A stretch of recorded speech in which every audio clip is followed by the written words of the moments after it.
राजनीतिक पार्टियों का इतिहास बड़ा पुराना रहा है, चाहे वो राष्ट्र की स्वतंत्रता से पूर्व का हो या फिर आज़ादी के बाद का। उस समय जो पार्टियां थी वो देश की आज़ादी के लिए आगे आई थी, यानी कि जो जनता है उसकी सुरक्षा के लिए, उसकी स्वतंत्रता के लिए।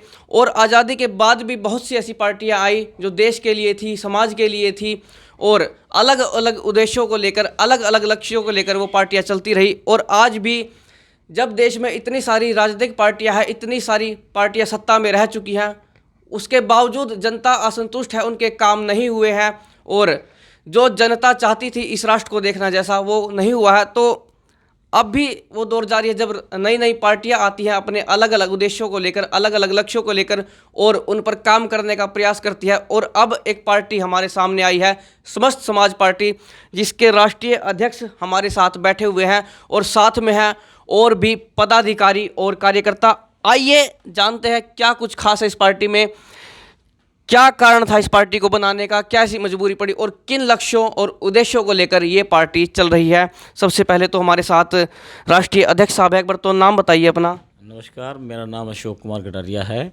और मैं पार्टी का राष्ट्रीय अध्यक्ष भी हूं और इस पार्टी का एक छोटा सा कार्यकर्ता हूं। सबसे पहले हम आपकी पार्टी के विषय में जानना चाहेंगे। समस्त समाज पार्टी क्या है, कैसे बनी, कब बनी, क्या इसके उद्देश्य हैं?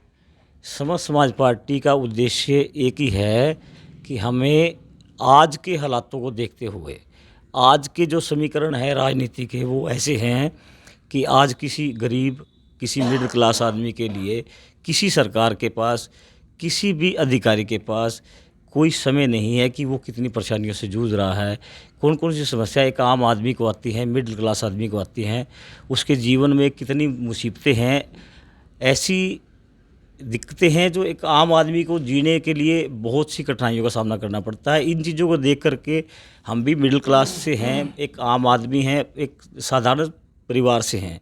हमारे साथ जितने भी लोग जुड़े हैं वो सभी साधारण परिवार से हैं। पार्टी का निर्णय इसलिए लिया गया कि छोटी छोटी समस्याओं को लेकर कभी किसी के दरवाजे पर जाना पड़ता है, कभी किसी एमपी के पास जाना पड़ता है, किसी अधिकारी के गेट के पास खड़े रहते हैं, कोई सुनने वाला नहीं है। हालात ऐसे हैं कि जब तक किसी की सिफारिश ना लगाओ या पैसे ना दो तो वो काम नहीं होता। इसीलिए पार्टी का एक ही उद्देश्य है, सभी के सभी 36 बिरादरी को जोड़ करके एक पार्टी को बनाया जाए जिसमें परिवारवाद और भ्रष्टाचार ये चीज़ ना हो। और आने वाले समय में 2024 के इलेक्शन में हमारी पार्टी 36 के 36 बिरादरी को जोड़ करके हरियाणा में अपनी इलेक्शन को लड़ेगी और इसमें अपनी भागीदारी देगी। आपकी पार्टी की स्थापना कब हुई, कैसे आपने लोगों को जोड़ा, या कैसे लोग आपसे जुड़े, इकट्ठा हुए? हमारी पार्टी की जो स्थापना है बाबा भीमराव अम्बेडकर जी की जयंती थी 2023 में अप्रैल 22 को, तो वहाँ हम सभी लोग इकट्ठा हुए थे। वहाँ पारिवारिक भी बातें हुई और सामाजिक बातें भी हुई। काफ़ी सारे हम दोस्त मित्र खड़े होकर बात कर रहे थे कि आज का जो समय है, आने वाला जो समय है वो किस तरह का है। हमारे बच्चों का भविष्य हमें नहीं दिखता है, स्कूल एजुकेशन जो है वो बहुत महंगा है, मेडिकल चीज़ें बहुत महंगी हैं। तो इस पर एक विशेष चर्चा हुई, समाज के बारे में, अधिकारियों के बारे में, पार्टी के बारे में। तो इसमें ये चर्चा हुई कि क्यों ना हम सब मिल करके भी, हम सब भी कोशिश करते हैं इसको राजनीतिक में लाएं, परिवार को जोड़ करके पार्टी बनाएं। ये हमारी फर्स्ट मीटिंग थी और इस पे ये था, प्रचार में ये दिया गया था कि आपस में कि समाज के लिए काम करेंगे, गरीब आदमी के लिए काम करेंगे और एक 36 बिरादरी के लिए काम करेंगे। कटारिया साहब, आपकी पार्टी का दायरा कितना है, कितने लोग आप जोड़ चुके हैं, या फिर किन किन शहरों में, किन किन जिलों में, या फिर हरियाणा के बाहर भी आपकी पार्टी कहाँ तक फैली हुई है? दायरे की तो बात ऐसी है सर, पार्टी को शुरू किए अभी कुछ ही समय हुआ है। दायरे की बात कहें तो हमारे साथ अब लगभग भी 5 से 7 हज़ार लोग जुड़ चुके हैं।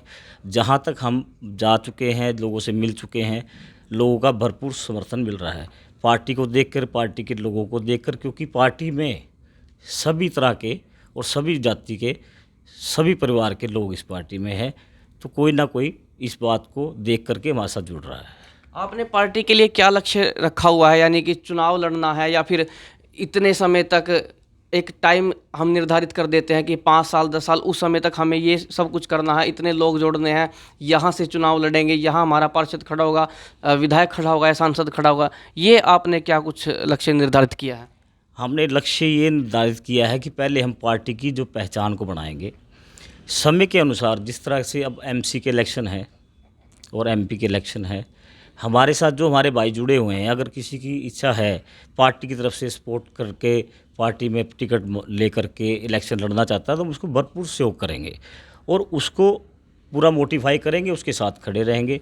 समाज की बात रखेंगे, समाज में लोगों को ये बताएंगे कि इस पार्टी का असली लक्ष्य ये है कि आज के समय में और आने वाले समय में हमारे और आप सबके बच्चों का भविष्य बिल्कुल ख़त्म हो चुका है। आज की एजुकेशन, हम बच्चों को इतनी अच्छी एजुकेशन दे रहे हैं, इतने महंगे स्कूलों में पढ़ा रहे हैं, लेकिन उनके लिए ना तो कोई नौकरी है, ना ही उनके लिए कोई बिजनेस है। पढ़ लिख कर भी बच्चों ने रिक्शे चलाने हैं या मेट्रो चलानी है या रेडी लगानी है या छोले भटूरे बेचने हैं। आप अपने बच्चे को एमए करवाओ, बीए करवाओ, बीकॉम करवाओ, सरकार के पास एक ही जवाब है कि हमारे पास नौकरी नहीं है। हमारा एक ही लक्ष्य है कि एजुकेशन और मेडिकल सुविधाओं को हरियाणा के अंदर, क्योंकि हम भी हरियाणा से शुरू हैं, हरियाणा में ही अपनी पार्टी का जो है हम लक्ष्य बना के चल रहे हैं। हरियाणा के अंदर जो मेडिकल सुविधाएं हैं वो बिल्कुल फ्री होंगी। कटारिया साहब, एक सवाल और भी है आपसे। बहुत सी राजनीतिक पार्टियां, लगभग सभी जिनकी बात करें, उन्हें या तो लोग मानते हैं या उनकी विचारधारा ऐसी होती है, किसी को कहते हैं ये हिंदू विरोधी है, किसी को कहते हैं ये हिंदू समर्थक है, किसी को कहते हैं दलित विरोधी है, किसी को कहते हैं दलित समर्थक है। तो आपकी पार्टी की विचारधारा क्या कुछ है? हमारी पार्टी की विचारधारा है जी, हमारी इस पार्टी के अंदर समस्त समाज, क्योंकि बहुत सी पार्टियां खुलकर कहती हैं कि हम हिंदू राष्ट्र के साथ हैं, बहुत सी ऐसी भी कहती हैं जो जिनके बयान आते हैं ये हिंदू विरोधी हैं। ऐसा ही दलितों को, शोषितों को, वंचितों को लेकर भी है। ऐसे है जी। हमारी पार्टी के अंदर 36 की 36 बिरादरी हैं।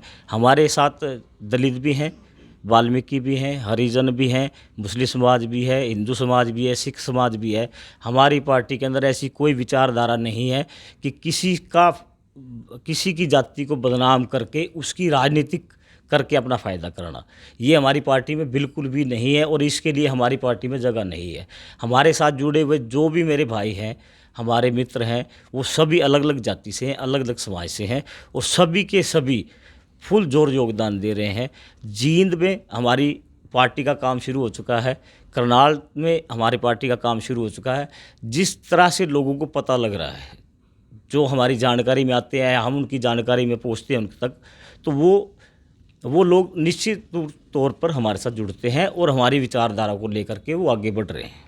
कटारिया साहब, राजनीति में आने का दो कारण होते हैं, या तो अपना उद्देश्य पूरा करना, अपना लक्ष्य, जिस विचारधारा को लेकर आप चल रहे हैं या फिर जो चीज़ें आप चाहते हैं, चाहे वो आर्थिक हो, राजनीतिक हो, सामाजिक हो। दूसरा कारण होता है कि किसी के विरोध में आना, जब सत्ता जो है, सत्ता से लोग परेशान हो जाए या फिर आप संतुष्ट ना हो, तो उस सत्ता को हटाने के लिए जब आपको कोई और विकल्प ना दिखे, वो कारण राजनीति में आने का। तो आपका मुख्य कारण क्या है? हमारा मुख्य कारण ये है जी, हम भी इस देश के नागरिक हैं, इस राज्य के नागरिक हैं, इस ज़िले के वासी हैं। हमारे और आप में कोई फ़र्क नहीं है। जिस तरह स्वतंत्र आप हो, इसी तरह स्वतंत्र हम भी हैं। हमने एक लक्ष्य बनाया, अपने बच्चों को पढ़ाते हैं, बहुत अच्छी एजुकेशन देते हैं, उनके लिए बहुत से सेक्रीफाई करते हैं, बहुत सी चीज़ों को अपने आप को, अपना पेट काट करके अपने बच्चों के लिए करते हैं। स्कूल कि जो आज के स्कूल के हालात है, एक मेरे ख्याल नॉर्मल से परिवार के लिए स्कूल वालों के साथ आप लोग उनके साथ किसी भी प्रकार की आप बहस नहीं कर सकते। अगर वो फीस कितनी भी बढ़ा दें, कोई सरकार सुनने वाली नहीं है। अगर आप मेडिकल सुविधा की बात करो तो सिर्फ एक सरकारी हॉस्पिटल ऐसा है जिसके अंदर सिर्फ ये दिया जाता है कि ये इसमें सब कुछ फ्री है।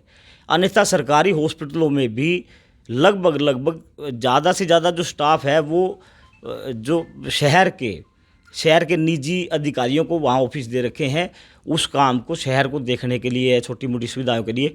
मेडिकल सुविधा जो अपने हरियाणा में सभी जितने भी सिविल हॉस्पिटल है, सब में ही बुरा हाल है।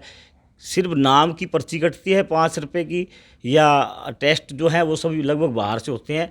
हमारे हिसाब से तो ऐसा होना चाहिए, 2 चीज़ें जो हैं जो बिल्कुल फ्री होनी चाहिए। एक तो मेडिकल, जितने भी हॉस्पिटल हैं, प्राइवेट हॉस्पिटल हैं, सरकारी हैं, प्राइवेट हॉस्पिटलों को भी सरकार के दायरे में ला करके उनकी भी एक जो ओपीडी की जो पर्ची है वो एक दायरे में होनी चाहिए, 100 रुपया 150 रुपया।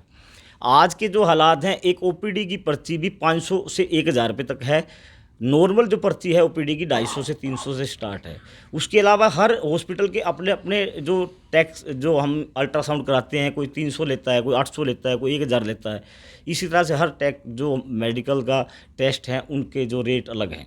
इन कटारिया साहब, अभी हम देख रहे हैं बहुत सी जगह विरोध है, कहीं विद्रोह है, कहीं रोष प्रदर्शन किए जा रहे हैं, कहीं आंदोलन हो रहे हैं, और जो सत्ता में रही लंबे समय तक वो अब कह रहे हैं कि लोग परेशान हैं सरकार से। उस समय भी ये चीज़ें देखी जाती थी, तो क्या किसी जो राजनीतिक दल है उससे लगता है कि काम हो पाएगा, और आप भी अब अपना राजनीतिक दल लेकर आए हैं, तो इस संगठन को क्या कुछ अलग समझे लोग कि आपको वोट दें? इस संगठन को आप अलग ना समझे, ये संगठन सभी के सभी हरियाणा के सभी लोगों का है, 36 के 36 बिरादरी का है। इसमें ना तो कोई राजनीतिक है, और ना ही कोई राजनीतिक परिवार से है, ना कोई अधिकारी के परिवार से है, ना कोई एमएलए के परिवार से है, ना ही इसमें कोई पूंजीपति है। इसमें सारा समाज और सभी समाज के मिडिल क्लास लोग हैं जो 36 से 36 बिरादरी से जुड़कर इस पार्टी को सेव कर रहे हैं। दूसरा नंबर, आपने कहा कि कई राजनीतिक पार्टियां हैं जिस पे हम भरोसा कर सकते हैं। देखिए, आपने कांग्रेस को भी 70 साल दिए, बीजेपी को 9 साल दिए। बीजेपी को हमने इसलिए सपोर्ट की थी क्योंकि हमें उम्मीद थी कि शायद कांग्रेस के बाद बीजेपी से कुछ लाभ होगा। हमारे पानीपत में 1485 करोड़ का एक प्रोजेक्ट आया था जो अभी जीरो है, वो कहीं दिखता नहीं है, वो कहीं दिखता नहीं है। पानीपत निगम के हालात हर एक आदमी जानता है कि हमने भी अपनी प्रॉपर्टी आईडी बनवाई हैं, हमारी तरह और भी हमारे बहुत से भाइयों ने बनाई। 6-6 महीने 8-8 महीने चक्कर काटे हैं, उसका काम नहीं हुआ, और उसके बाद 20-20 हज़ार 30-30 हज़ार पे रिश्वत देनी पड़ी तो अपनी प्रॉपर्टी आइडिया को हम ठीक करा पाए। गरीबों के लिए आपकी पार्टी में क्या कुछ है? आपकी विचारधारा में जो आप लेकर चलते हैं उसमें गरीबों के लिए क्या कुछ है? गरीबों के लिए जी रोजगार पार्टी देगी। जितने डीसी रेट पे है, जितने भी लोग हमारे पानीपत में है, हरियाणा में है, जो डीसी रेट पे हैं, ठेकेदारी प्रथा पे हैं, उनको पक्की सरकारी नौकरियां देंगे हम, ताकि उसको ये डर ना रहे कि मेरे को कल को हटा दिया जाएगा। ठेकेदारी प्रथा ऐसी है जी, 18,000 रुपये सैलरी देते हैं एक सफाई कर्मचारी को, उस पे से 2,000 रुपये तो ठेकेदार खा जाता है। और गरीब बच्चों के लिए एजुकेशन जो है प्राइवेट स्कूलों में भी फ्री है, लड़कियों के लिए भी बिल्कुल फ्री होगी। मैं आपसे, हमारे 2 मोटिव हैं कि हमारी पार्टी आने पर हरियाणा के सभी प्राइवेट स्कूल्स और सभी प्राइवेट हॉस्पिटल्स सरकार की गाइडलाइंस पे चलेंगे, और इसका जो फीस है और मेडिकल के जो रेट्स हैं वो हमारी सरकार, हमारी पार्टी उसको फॉलो करेगी, उसी हिसाब से चलेंगे। चलिए, समस्त समाज पार्टी के राष्ट्रीय अध्यक्ष हमारे साथ थे, और मैं चाहूँगा कि आप थोड़ा औरों का भी परिचय दे जो ये आपके बैठे हुए हैं। ये हमारे बड़े बुजुर्ग हैं, ये हमारे बड़े बुजुर्ग हैं, और राठी साहब हमारे पिता समान है, ये एक जाट समाज से हैं। ये हमारे अशोक कुमार जी हैं, ये खट्टी अपने दानक समाज से हैं, इधर आप दिखाओ। ये हमारे जी विक्रम जी हैं, ये एक जाट समाज से हैं। वो केशव कश्यप जी हैं, वो कश्यप समाज से हैं।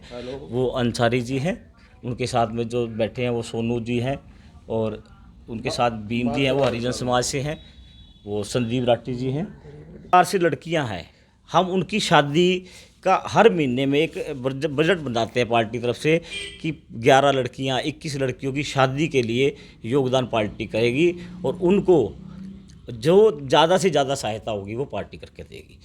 और जैसे ब्लड कैंप हैं, इसकी भी हम तैयारी कर रहे हैं कि पार्टी तरफ से ब्लड कैंप लगाया जाए, ताकि दूसरे लोगों को ब्लड में जो परेशानी आती है, इसमें मिलता नहीं है, तो उसकी भी एक सिस्टम बना रहे हैं, ताकि ब्लड कैंप और जो हमारे शरीर के टेस्ट होते हैं, फुल बॉडी जो टेस्ट होते हैं, उसके भी कैंप की अब इसमें पार्टी में हम जोड़ रहे हैं कि ये भी समय समय पर लगाए जाए।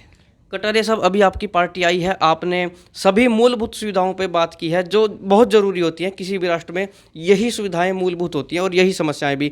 कोई व्यापक मुद्दा आपने अभी नहीं छेड़ा है, तो आप लोगों से क्या कुछ अपील करना चाहेंगे अपनी पार्टी के लिए?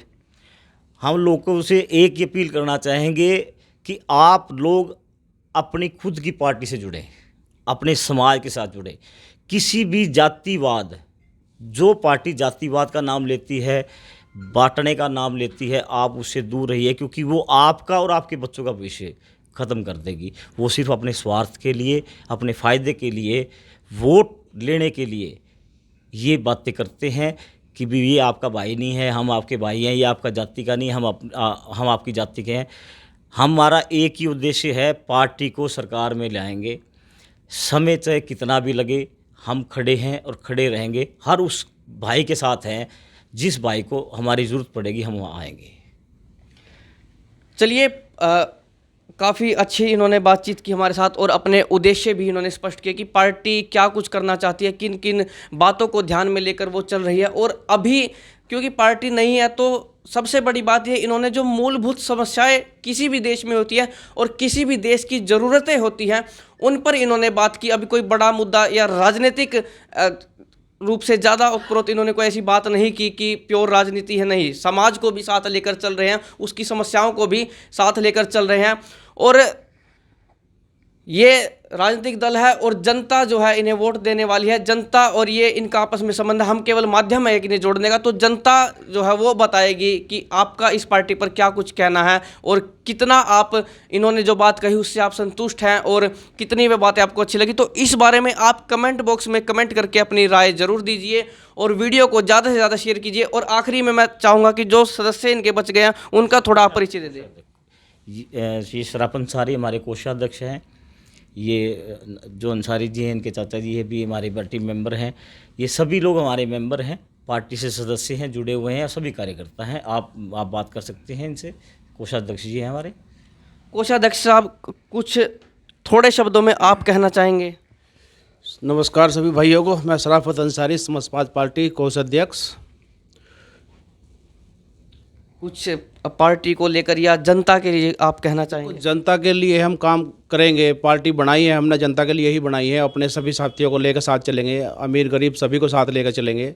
और काफ़ी लोग परिवार में बढ़े हैं हमारे इसमें। अभी 5-6 महीने में पार्टी को बनाए हुए हैं, लेकिन काफ़ी हद तक हमारे पास फैमिली में काफ़ी लोग जुड़ चुके हैं हमारी पार्टी के साथ, जिनमें हमारा काफ़ी काम चल रहा है। इधर हमारा करनाल में भी काफ़ी काम चल रहा है, बाकी और दाएँ बाएँ भी और गाँवों में भी काम चल रहा है। तो ऊपर वाले का आशीर्वाद रहा तो हम इस पार्टी को बहुत जल्दी काफ़ी ऊपर लेकर जाएंगे। सारी समस्याएं सभी समस्याओं के साथ लगे हुए हैं। सभी समाज के साथ भी, सभी समाज के लोग भी हमारे साथ जुड़े हुए हैं, सभी धर्मों के भी आदमी हमारे साथ जुड़े हुए हैं। तो हम इस पर काम स्टार्ट कर दिया और काम करते रहेंगे जब तक हम रहेंगे। चलिए, जनता जनार्दन है, जनता किंग मेकर है, आप किंग मेकर है। आप बताएंगे, जनता बताएगी। और कमेंट बॉक्स में हमें बता दीजिए और वीडियो को शेयर कर दीजिए।